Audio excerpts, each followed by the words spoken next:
सभी भावी प्रवक्ताओं को नमस्कार। और जैसा कि हमने अपनी पूर्व की वीडियो में भी आप लोगों को अवगत करा दिया था कि विभाग ने ये डिसीजन लिया है कि इस बार वो स्क्रीनिंग परीक्षा नहीं कराना चाह रहे हैं और इसके लिए उन्होंने कार्मिक विभाग है उसको अपनी मंशा लिख करके चिट्ठी में भेज दी थी और कार्मिक ने भी बहुत तुरंत जो है उसको शायद आयोग को भेजा। तो आज आयोग का ये नोटिफिकेशन हम सब लोगों के सामने है।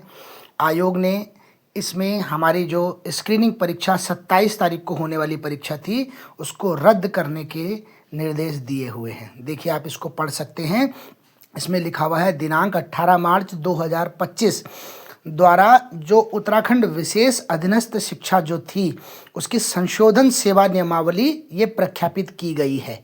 ये कह रहे हैं ये विभाग ने ऐसा किया है। विभाग कौन है? उत्तराखंड माध्यमिक शिक्षा विभाग, ठीक है ना। तो ये वाली संशोधित जो नियमावली है ये अब क्या आ गई है, फोर्स में आ गई है।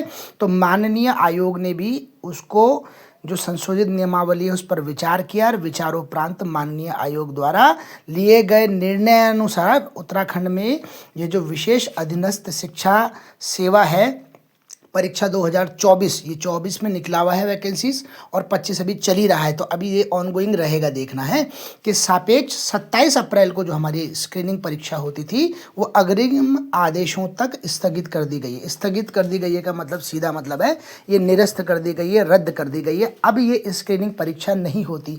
तो आप लोगों को जो भी थोड़ा बहुत संशय था, हालांकि मैंने आपको वीडियो के माध्यम से विश्वास दिलाया था, लेकिन फिर भी जब तक ब्लैक एंड व्हाइट में नहीं आता तो हम लोग इतना पुख्ता नहीं होते। तो चलिए आज इन्होंने जल्दी ही हम लोगों को ये दे दिया। इसका एक कारण ये भी हो सकता है जल्दी देने का कि बच्चे एक तो जल्दी ही अपने को स्विच चेंज कर दें। मतलब अपना जो हमारा स्विच चल रहा था, किस चीज़ का चल रहा था, हम लोग जो प्री की तैयारी कर रहे थे वहाँ से खटाखट मेंस की तरफ आ जाएं। तो पहले तो आप सब लोगों को बधाई कि पहले आपने प्री में पास होना था, फिर मेंस में पास होना था। अब आप प्री में सब लोग पास हो चुके हो, अब आपको सीधा मेंस में पास होना है। देखिए ये एक तरीके से आप लोगों को फ़ायदा हुआ, ठीक है ना। तो आप लोग ये ना सोचिए कि हमने इतनी तैयारी की, आपने तैयारी की तो लीजिए आप लोगों को मुबारकबाद, आप सब लोग यहाँ पे सेलेक्ट होते हैं और मेंस दूसरे चरण के लिए जाते हैं।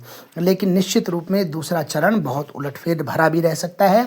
किसी भी तरीके के एक्सीडेंट को अवॉइड करने के लिए हमारी तैयारी पुख्ता होनी चाहिए। और निश्चित रूप में आप लोगों के दिमाग में दूसरा प्रश्न ये हो रहा होगा कि ये एग्ज़ाम सर कब होगा। तो इस एग्ज़ाम को मैं आप लोगों को विश्वास दिला रहा हूँ ये अक्टूबर से अप्रैल के बीच में कहीं पे शेड्यूल होगा। अक्टूबर से अप्रैल के बीच में।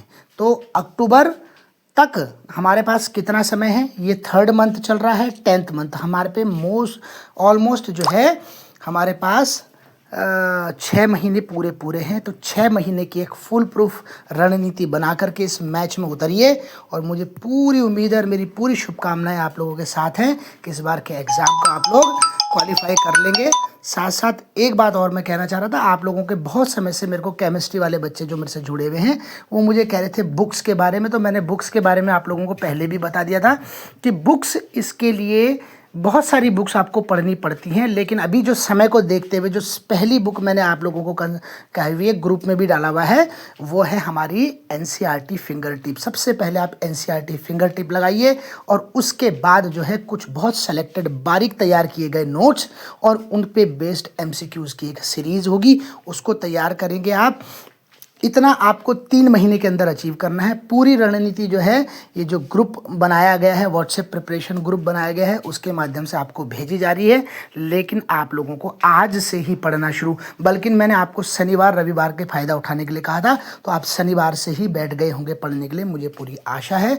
आगे भी मैं आप लोगों के सारे जो क्वेरीज़ हैं उनको आंसर करता रहूँगा। लेकिन आप अपनी तैयारी में निश्चित रूप से आज से ही लग जाइए। बहुत बहुत धन्यवाद आप सभी लोगों को और शुभकामनाएं मेरी तरफ से।